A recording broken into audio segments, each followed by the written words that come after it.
You're scrolling Amazon at 11 p.m. You see something for $47. You think about it for maybe 30 seconds. You click buy. Next morning, you're at the coffee shop, and without even thinking about it, you add that almond milk croissant to your order. Another $8. By the end of the month, you've somehow spent $300 more than you planned, and you have absolutely no idea where it went. Look, if this sounds familiar, you're not alone. But here's the thing. What if I told you that the difference between people who build wealth and people who stay broke isn't about how much they make?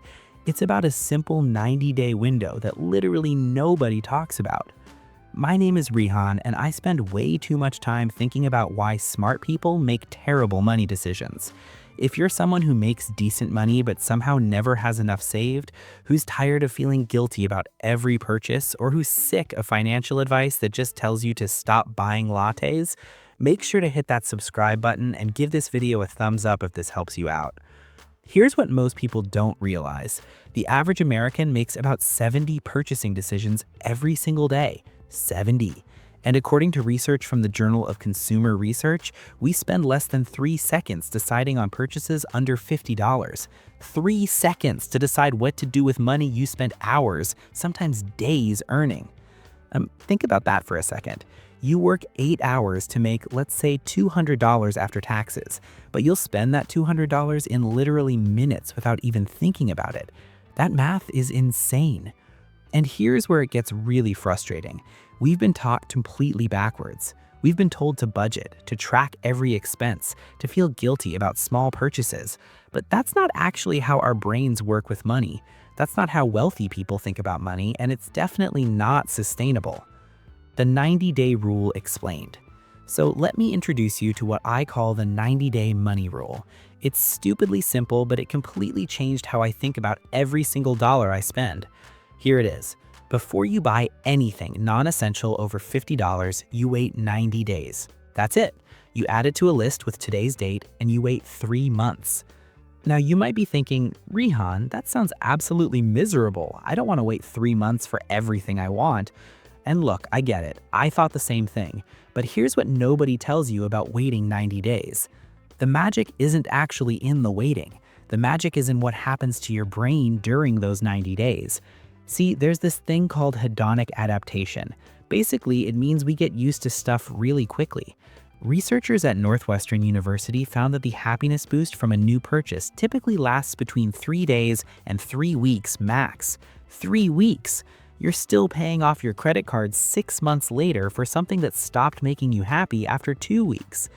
But here's the really interesting part. When you wait 90 days, something psychological shifts. That dopamine hit you get from wanting something, it starts to fade. Your brain literally rewires how it thinks about that purchase. I tested this myself. I wanted these studio headphones, $250. Seemed totally reasonable for my setup. I put them on my 90-day list. You know what happened? After about 6 weeks, I completely forgot about them. Not because I was forcing myself to forget, but because my brain genuinely stopped caring.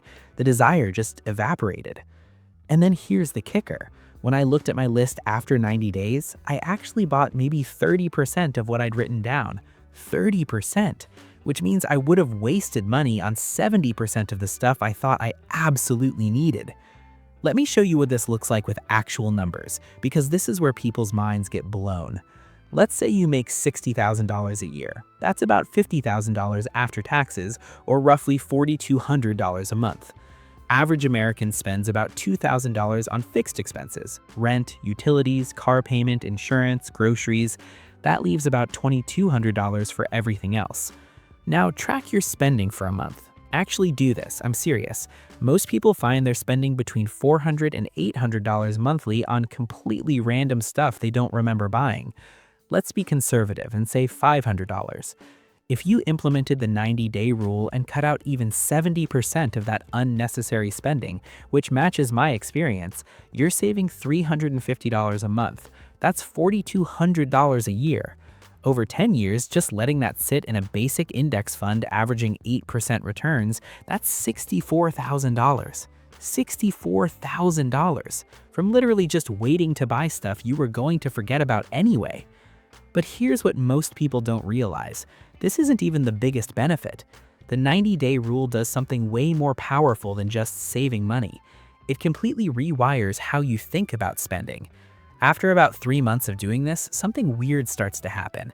You stop adding as many things to your list, not because you're depriving yourself, but because you start asking better questions before you even want something. You start thinking, will I care about this in 90 days? And suddenly, your brain is doing the work for you. You're not fighting temptation anymore, you're genuinely not tempted. I have a friend who used to buy a new pair of sneakers every single month.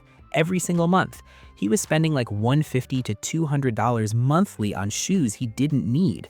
I told him about the 90-day rule and he was skeptical, but he tried it. First month, he added 3 pairs to his list. Hated every second of it. Second month, he added 1 pair. Third month, nothing. He told me, once I knew I had to wait anyway, I stopped even looking at sneakers. He's now saving an extra $1,800 a year without feeling deprived at all. That's the compound effect. Your behavior changes, which changes your habits, which changes your entire relationship with money. Now look, I know what some of you are thinking.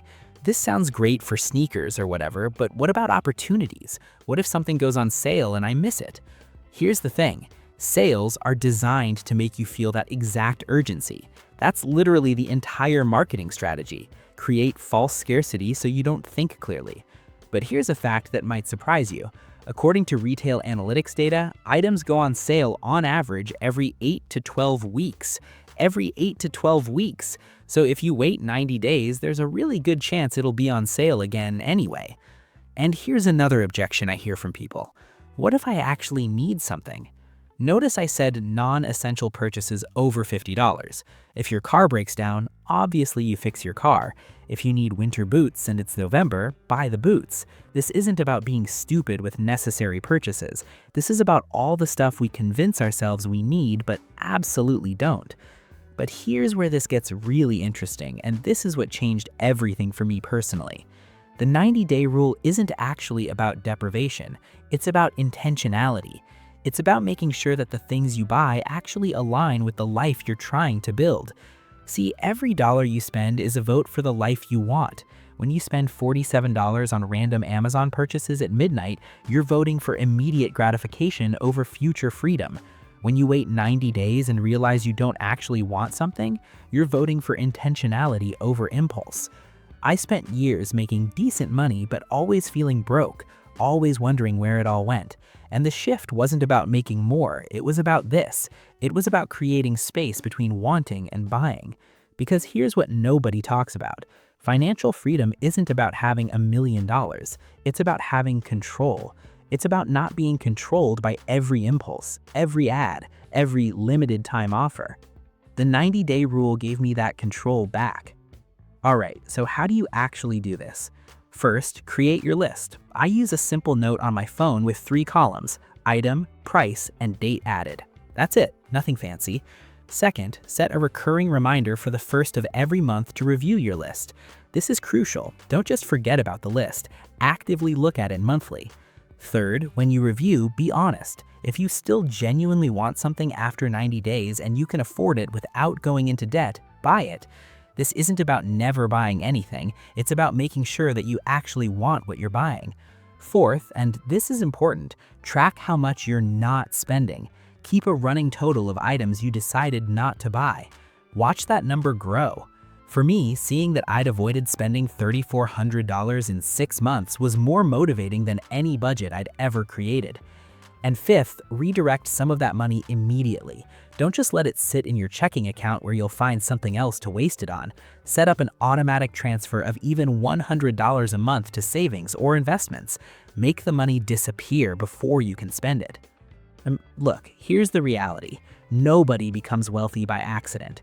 Wealth is built through thousands of small decisions over years and years, and the 90-day rule helps you make better decisions automatically. This isn't about being cheap. This isn't about never enjoying your money. It's about making sure that when you do spend money, it's on things that actually matter to you, things that improve your life, things you'll still be happy about in 90 days. Because the alternative is what most people do. Spend mindlessly, feel guilty, promise to do better next month, and then repeat the exact same cycle. And that cycle keeps people broke forever. The 90-day rule breaks that cycle. It gives you space to think, it gives you control, and over time, it literally changes who you are as a person with money. So here's your challenge. Start today, right now. Create that list on your phone, and the next time you're about to buy something over $50 that you don't absolutely need, add it to the list instead. Just try it for 90 days.